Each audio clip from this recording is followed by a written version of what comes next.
안녕하세요 여러분. 혹시 여러분 전투기에 이런 그림 본 적 있으신가요? 바로 노즈아트라고 불리는 이 그림들은 제2차 세계대전의 독특한 문화인데요. 오늘은 군용기 역사 속 가장 흥미롭고 독특한 부분 중 하나인 노즈아트에 대해 이야기해보려고 합니다. 제1차 세계대전과 제2차 세계대전 동안 군용기의 앞부분에 그려진 이 예술작품은 단순한 장식 이상의 의미를 가지고 있었는데요. 그 시작과 발전 과정, 그리고 그 안에 숨겨진 놀라운 비하인드 스토리까지 함께 알아보시죠. 그럼 바로 시작하겠습니다. 1. 노즈아트의 시작. 노즈아트의 기원은 제1차 세계대전으로 거슬러 올라갑니다. 이 시기 초기 노즈아트는 주로 군인들이 자신들의 기체를 개성있게 꾸미기 위한 작은 시도에서 시작되었습니다. 처음에는 단순한 애국적인 상징이나 동물 문양이 그려졌지만 곧 더욱 복잡하고 대담한 디자인으로 발전하기 시작했죠. 노즈아트는 전투기 기술하는 노즈 부분에 주로 그림을 그려넣기 때문에 노즈아트로 불리기 시작했어요. 아니 무슨 전쟁하는데 이런 그림을 그릴 여유가 있을까 싶죠? 노즈아트가 전쟁 속에서 큰 인기를 끄게 된 이유 중 하나는 바로 심리전의 역할을 했기 때문입니다. 독일 전투기 롤랜드 C2에 그려진 상어에 입은 적을 위협하고 심리적으로 무너뜨리는 데 효과적이었습니다. 이 디자인은 후에 미국 공군의 플라잉 타이거스의 상징이 되었습니다. 플라잉 타이거스의 상어 이 디자인은 그들의 이름과 마찬가지로 강력한 존재감을 드러내었고, 이들은 실제 전투에서 엄청난 성과를 올리며 이 디자인을 상징적인 이미지로 만들었습니다. 2. 노즈아트의 황금기. 노즈아트의 시작은 세계 1차 대전에서 시작됐지만 진짜 황금기는 세계 2차 대전입니다. 제2차 세계대전 동안 노즈아트는 더 화려하고 대담한 형태로 진화했죠. 이제 노즈아트는 단순한 장식이 아닌 승무원들이 비행기에 애정을 담아 표현하는 수단이 되었습니다. 당시 조종사와 승무원들은 자신의 기체에 행운을 가져다줄 상징을 그려 넣었습니다. 이렇게 그려진 이미지들은 기체에 일종의 영혼을 부여했고, 승무원들은 비행기와 마치 인간처럼 특별한 관계를 맺게 되었습니다. 노즈아트는 또한 승무원들 사이의 동료애와 공동체 의식을 표현하는 중요한 역할을 했어요. 예를 들어 영국의 랭카스터 폭격기에는 호주, 스코틀랜드, 아일랜드 출신의 다양한 승무원들이 탑승했어요. 그렇기 때문에 호주를 상징하는 캥거루가 스코틀랜드의 전통 의상인 킬트를 입고 아일랜드의 전통 악기인 시렐리를 들고 있는 그림이 그려져 있었습니다. 이처럼 노즈아트는 다양한 배경을 가진 승무원들이 자신들의 문화를 자랑스럽게 표현하는 수단이 되었죠. 그리고 우리가 아는 유명한 브랜드가 노즈아트에서 시작된 거 아시나요? 3. 다양한 노즈아트. 바로 자동차의 전설적인 브랜드 페라리가 노즈아트에서 시작됐어요. 이 이야기에는 아주 흥미로운 배경이 숨어 있습니다. 제1차 세계대전 중 이탈리아의 영웅 조종사 프란체스코 바라카는 자신의 전투기의 말 위에서 창을 들고 있는 기마병 엠블럼을 그려 넣었습니다. 바라카는 이 엠블럼이 자신에게 행운을 가져다 준다고 믿었고, 실제로 많은 전투에서 승리를 거두었습니다. 전쟁이 끝난 후 바라카의 가족은 엔초 페라리에게 이 엠블럼을 사용하라고 제안했는데요. 그들은 이 행운의 상징이 당신의 자동차에도 승리를 가져다 주길 바랍니다 라고 말했습니다.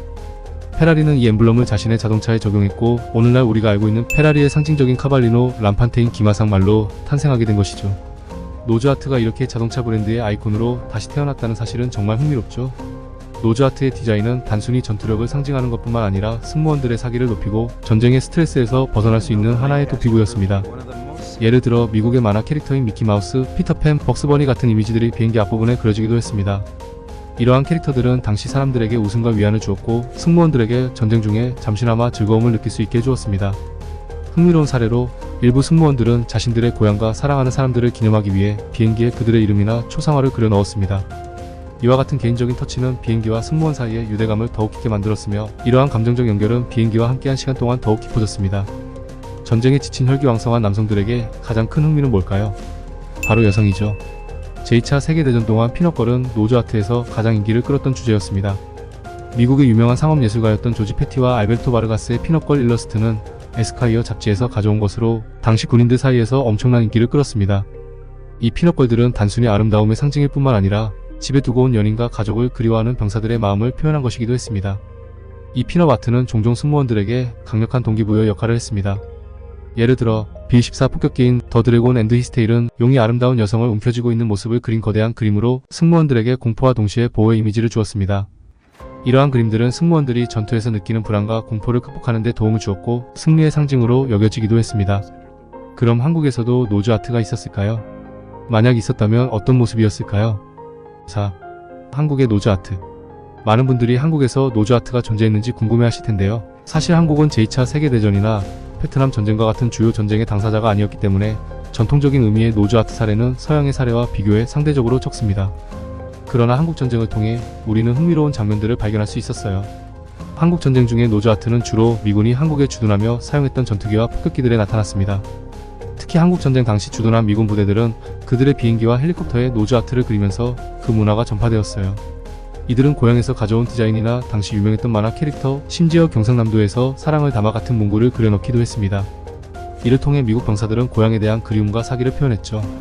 한국전쟁 당시 한국 민속과 문화는 미군 병사들의 노즈 아트에 많은 영향을 주었습니다. 예를 들어 한국의 호랑이, 전통적인 무당의 이미지, 그리고 한국의 고유한 상징들을 그려넣기도 했습니다. 이 중 가장 많이 볼 수 있었던 것이 바로 호랑이입니다. 한국의 호랑이는 용맹함과 강력함의 상징으로 미군 병사들에게도 힘을 상징하는 중요한 이미지가 되었죠. 또한 흥미로운 사례로 한국에서 군사기지를 방문했던 미군 병사들이 한국어로 된 문구를 비행기에 적어 넣는 경우도 있었어요. 한국어로 적힌 문구들은 대개 당시 병사들이 한국의 여성들과의 관계에서 영감을 받은 경우가 많았다고 해요. 이는 당시 한국 문화를 이해하려는 병사들의 시도와 한국에서의 경험을 비행기에 새기고자 하는 욕구를 잘 보여줍니다. 그럼 과거에 이 노즈 아트들의 황금기가 있었다면 현대 노즈 아트는 어떨까요? 5. 현대 노즈 아트의 부활. 전쟁이 끝난 후 노즈 아트의 많은 부분이 사라지기 시작했지만 현대 전투기에서도 여전히 그 흔적을 찾아볼 수 있습니다. 예를 들어 A-10 썬더볼트2는 유명한 상어입 디자인을 적용해 적에게 두려움을 주고 자신들의 기체를 무섭고 강력하게 보이도록 했죠. 이러한 디자인은 단순한 장식 이상의 의미를 가지고 군용기와 그 승무원들에게 여전히 행운과 보호를 가져다 준다는 믿음을 담고 있어요. 오늘날의 노즈 아트는 군의 규제하에 있지만 여전히 특정 부대나 팀의 정체성을 드러내는 중요한 상징으로 사용되고 있습니다. 공군과 해군 헬리콥터에서도 부대의 마스코트나 상징이 그려져 있어 과거의 전통을 현대적 방식으로 이어가고 있음을 보여줍니다. 노즈 아트는 전쟁의 비인간적이고 거친 현실 속에서도 인간적인 측면을 드러내는 중요한 역할을 했어요. 많은 조종사와 승무원들은 전쟁의 공포 속에서 자신의 비행기를 꾸미는 작업을 통해 어느 정도의 심리적 안정을 찾았습니다. 예를 들어 미시간이라는 이름의 B-14 폭격기는 사키스 바르티지안이라는 예술가가 그린 벽화를 자랑했는데 이 그림은 승무원들이 자신들만의 이야기를 비행기에 새길 수 있게 해주었습니다. 노즈 아트는 단순히 군용기를 꾸미는 장식이 아니라 병사들이 느꼈던 감정, 전투에 대한 공포, 동료들에 대한 사랑을 표현하는 수단이었습니다. 전쟁도 인간이 하기에 인간만이 느낄 수 있는 공포, 사랑 등의 감정은 무시할 수 없죠. 제1차 세계대전의 초기 디자인에서부터 제2차 세계대전의 황금기를 지나 현대 전투기에 이르기까지 노즈 아트는 군 항공 문화의 중요한 일부로 자리 잡았습니다. 오늘 영상이 마음에 드셨다면 좋아요와 구독, 알림 설정 부탁드립니다. 다음에 더 흥미로운 역사 이야기를 들고 돌아오겠습니다. 감사합니다.